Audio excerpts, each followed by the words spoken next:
Welcome to all प्यारे बच्चों। हम वर्ग और वर्गमूल यानी square and square root chapter number 6 कर रहे थे। एक्सरसाइज 6.1 के 2 क्वेश्चन हमने किए थे। क्वेश्चन नंबर 3, निम्नलिखित संख्याओं में से किस संख्या का वर्ग विषम संख्या होगा, यानी स्क्वायर करने पर ओड नंबर होगा। हमें कुछ संख्याएं दी गई हैं। सबसे पहले हम रिवाइज करते हैं। हमें जो संख्या दी गई है उसका वर्ग का इकाई का अंक हमने कैसे किया था। 11 में इकाई का अंक 1 है तो इसके वर्ग में हमारे पास क्या होगा, 1 होगा। इकाई का अंक 2 है तो वर्ग में हमारे पास क्या होगा, 4। 3 है तो हमारे पास क्या होगा, 9। 4 है तो 16। 16 में क्या हुआ, 6 हुआ हमारा। 5 है तो इसका वर्ग होता है 25 और इकाई का अंक यूनिट प्लेस की डिजिट जो होगी वो क्या होगी, 5। ये हमारे इकाई के अंक होंगे। अब हम देखते हैं, यहां विषम संख्या थी, उसका इकाई का अंक भी क्या है, विषम है। सम संख्या का इकाई का अंक सम है, विषम का फिर से विषम, सम है तो सम, विषम है तो विषम। अब हम इस निष्कर्ष पर पहुंचते हैं, जो विषम संख्या दी हुई है उसका यदि हम वर्ग का इकाई का अंक देखेंगे वो भी विषम होगा। सम संख्या है तो उसके वर्ग का इकाई का अंक सम होगा। चेक करते हैं। यहां पर हमारे पास इकाई का अंक 1 है। हमें वर्ग का बताना है कि सम होगा या विषम। 1 के वर्ग में इकाई का अंक यदि हम देखें 1 होगा। 6 है तो 6 6 36 का 6, निम्न निम्न 81 में 1, 4 चौके 16 में 6, 3 तिया 9।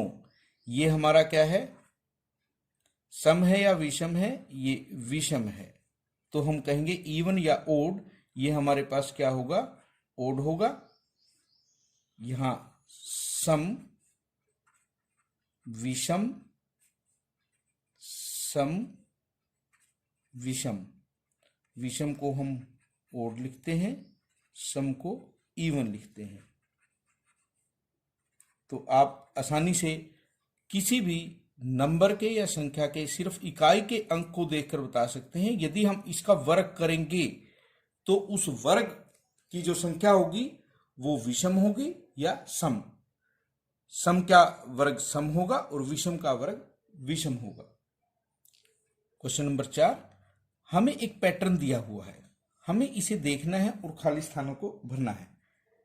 11 का वर्ग स्क्वायर 121, 101 उसका स्क्वायर 10201। अब क्या देख रहे हैं, यहां पर जो पैटर्न है, सबसे पहले देखिए यहां पर 2 बार 1 था, हमने लिख दिया, बीच में 2 लिखा। यहां 2 बार 1 है, हमने बीच में 2 लिखा, उनके बीच में एक 0 है, दोनों तरफ 0 आई, लास्ट में 1। यहां 2 बार 1 है, 2 बार आया, 0 हमारे पास आई, उसके बाद 2 बार हमारा 1 है जो फर्स्ट में और लास्ट में। यहां पर 1 की संख्या कितनी है, 2 है, लास्ट में हमारे 1 है, और 0 कितनी है, 1 2 3 4, यानी कि 1 2 3 4, 1 2 3 4। जितनी भी हमारे पास यहां पर 0 की संख्या होगी, 1 और 2 के बीच में हम उतनी ही संख्या लिखेंगे।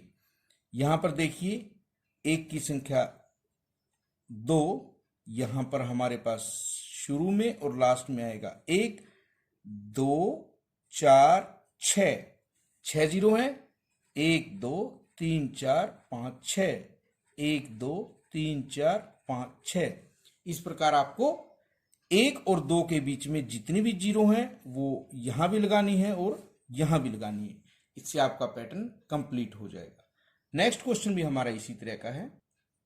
यहां भी हमें इस पैटर्न को देखकर कंप्लीट करना है।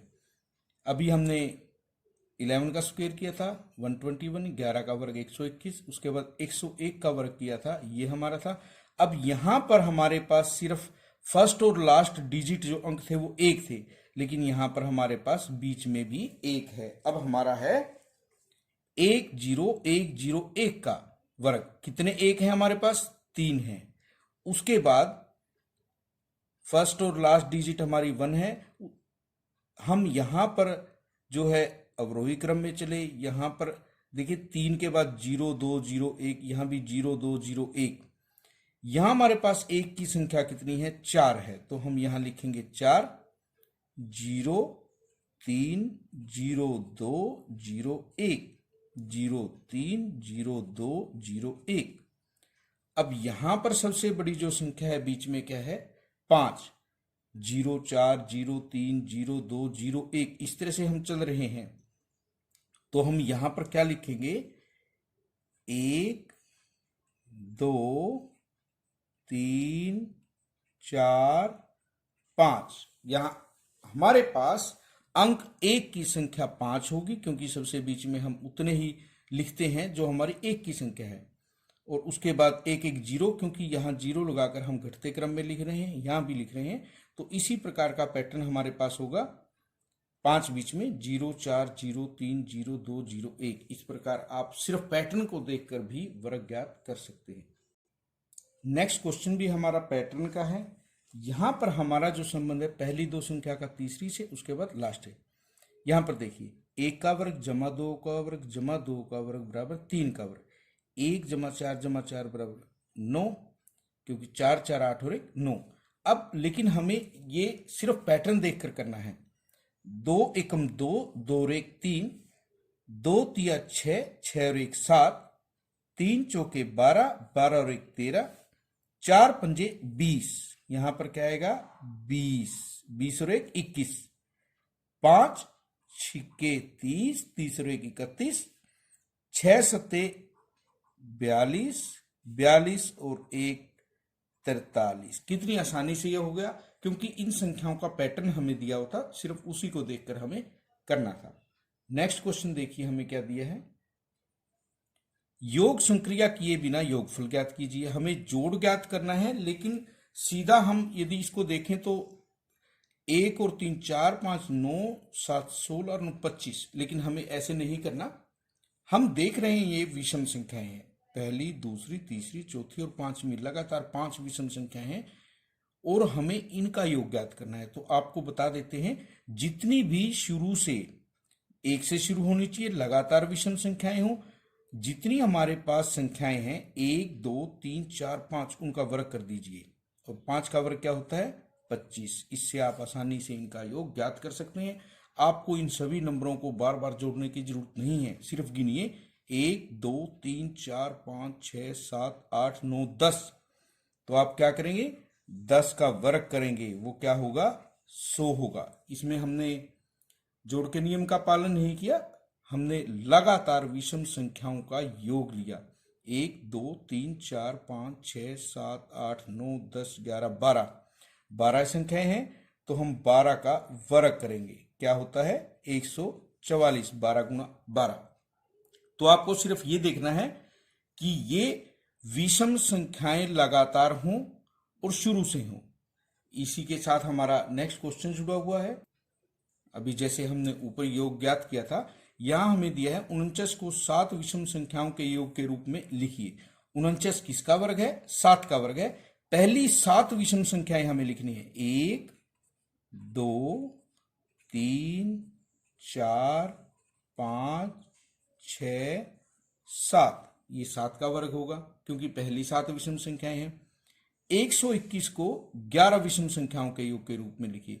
यहां 11 विषम संख्याएं हैं, तो पहली 11 विषम संख्याएं हमें लिखनी है। 1 2 3 4 5 6 7 8 9 10 और ये 11, इन सभी का योग 121 होगा। हमें करके देखने की जरूरत नहीं है, हमें देखना है कि लगातार हमारी जो संख्याएं हैं लिखी गई हैं। निम्नलिखित संख्याओं के वर्ग के बीच में कितनी संख्याएं हैं? हमें बताना है 12 के वर्ग और 13 का वर्ग, इनके बीच में कितनी हमारे पास संख्याएं हैं? 12 का वर्ग आपको पता है कि 144 होता है, 13 का वर्ग हमें पता है 169 है। हमें इनके बीच की संख्याएं लिखनी है। 144 और 169, लेकिन उसमें बहुत अधिक टाइम लगेगा। तो आपको क्या करना है, 2n, और n क्या होगा, इसमें छोटे वाला जो नंबर होगा वो n होगा, यानी 2 गुना 12 कितनी संख्याएं होंगी, 24 संख्याएं। ये हम ज्ञात कर सकते हैं आसानी से। तो आपको क्या याद रखना है, एक आपके पास n है और एक n+1। तो आपको जो दो संख्याएं दी हैं वो लगातार हैं, 12 के बाद 13 है, 25 के बाद 26 है, 99 के बाद 100 है। इनमें से आपको वर्गों के बीच की संख्याएं ज्ञात करनी है। तो जो छोटा नंबर होगा उसका आपको 2 गुना करना है। जैसे 25 और 26 का वर्ग, 25 का वर्ग और 26 का वर्ग, इनके बीच की संख्याएं आपको ज्ञात करनी है। तो यहां पर जो ये आपका n है और 26 जो है n+1, इससे अगली संख्या है, आपको किसका 2 गुना करना है, वो छोटी संख्या का n का करना है, 2 गुना n, और n हमारे पास 25 है। तो जो संख्याएं होंगी 2 गुना 25, आपके पास 50 संख्याएं इनके वर्गों के बीच में होंगी। यह 99 और 100 है, 99 के वर्ग और 100 के वर्ग के बीच में आपको संख्याएं ज्ञात करनी है। ये आपका n है और ये n+1 है। आपको किसका 2 गुना करना है, n का, 2 गुना n, यानी 2 गुना में 99, ये होगा 198। आपके पास इनके वर्गों के बीच में 198 संख्याएं होंगी। आज के लिए इतना है।